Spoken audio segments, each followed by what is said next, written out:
ഓം നമോ ഭഗവതി വാസുദേവായ. ഓം ശ്രീകൃഷ്ണ പരമാത്മനെ നമ. എല്ലാവർക്കും കൃഷ്ണകൃപ ചാനലിലേക്ക് സ്വാഗതം. ഭഗവാന്റെ ഒരു കഥ. രാധാദേവി പ്രണയത്തിൻ്റെയും ത്യാഗത്തിൻ്റെയും ദേവിയാണ്. ഗാന്ധാരി ശാപത്താൽ യാദവകുലം മുഴുവൻ തമ്മിൽ തല്ലി നശിച്ചു. ഭൂമിയിൽ നിന്ന് വിടവാങ്ങാനുള്ള തയ്യാറെടുപ്പിലാണ് ശ്രീകൃഷ്ണൻ. പ്രിയ തോഴമുദ്ധവർ കൃഷ്ണനെ കാണാൻ വന്നു. എന്തുകൊണ്ട് അങ്ങയുടെ പ്രണയിനി രാധയെ അങ്ങ് ഉപേക്ഷിച്ചു? എന്തുകൊണ്ട് പിന്നെ കണ്ടില്ല എന്ന് അദ്ദേഹം ചോദിച്ചപ്പോൾ കൃഷ്ണൻ സ്വന്തം മാറിടത്തിലെ ഉത്തിരിയെ നീക്കി എന്നും രാധ ഇവിടെ ഉണ്ടായിരുന്നു എന്ന് മറുപടി പറഞ്ഞു. അപ്പോൾ ശ്രീകൃഷ്ണൻ്റെ മുഖത്ത് വിഷാദ ഛായയിലൊരു ചിരി പടർന്നിട്ടുണ്ടായിരുന്നു. ഒത്തിരി പ്രതിസന്ധികളിലൂടെ കടന്നു പോയപ്പോഴൊന്നും ഇങ്ങനെ ഒരു ചിരി ആ മുഖത്ത് കണ്ടിട്ടില്ല. വൃഷഭാനുവിൻ്റെയും കീർത്തിയുടെയും മകളാണ് രാധ. മഹാലക്ഷ്മിയുടെ അവതാരമായ രാധ കണ്ണടച്ച് തന്നെയാണ് ജനിച്ചത്. അന്തയാണെന്ന് എല്ലാവരും കരുതി. പക്ഷേ കൃഷ്ണൻ്റെ മുഖമേ ആദ്യം കാണൂ എന്ന് രാധ ഉറപ്പിച്ചിരുന്നു അത്രേ. അങ്ങനെ വൃന്ദാവനത്തിൽ വെച്ച് ശ്രീകൃഷ്ണനെ തന്നെയാണ് രാധ ആദ്യമായി കാണുന്നത്.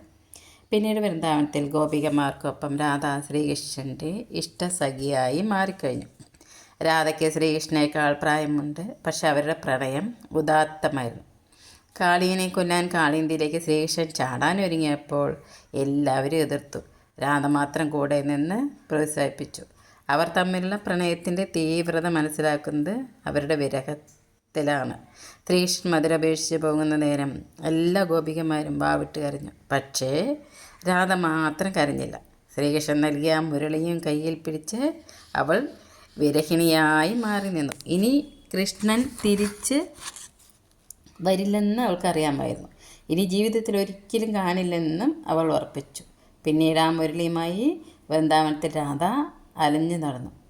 കാളിന്തി തീരത്ത് ആ കടമ്പ് മരത്തിൻ്റെ ചുവട്ടിൽ ദുഃഖത്തിൻ്റെ പ്രതീകമായി ഇരിക്കുന്ന രാധയുടെ രൂപം കരളഴിക്കുന്ന കംസവധത്തിന് ശേഷം സ്വന്തം ഉത്തരവാദിത്വങ്ങളിൽ മുഴുകിയ ശ്രീകൃഷ്ണൻ തൻ്റെ പ്രണയിനിയെ കാണാൻ പോലും സമയം കിട്ടിയില്ല. ഒരിക്കൽ മധുരയിലും പിന്നീട് ദ്വാരകയിലും ശ്രീകൃഷ്ണനെ ഒരു നോക്ക് കാണാനായി രാധ പോയെങ്കിലും കാണാതെ തിരിച്ചു പോരുകയാണ് ഉണ്ടായത്. രാധയുടെ ഭർത്താവ് അയൻ്റെ കഥയുണ്ട്. അയൻ മഹാവിഷ്ണുവിനെ തപസ് ചെയ്ത് പ്രത്യക്ഷപ്പെടുത്തി ലക്ഷ്മി ദേവിയെ ഭാര്യയായി കെട്ടണമെന്ന് വരം ചോദിച്ചു അത്രേ.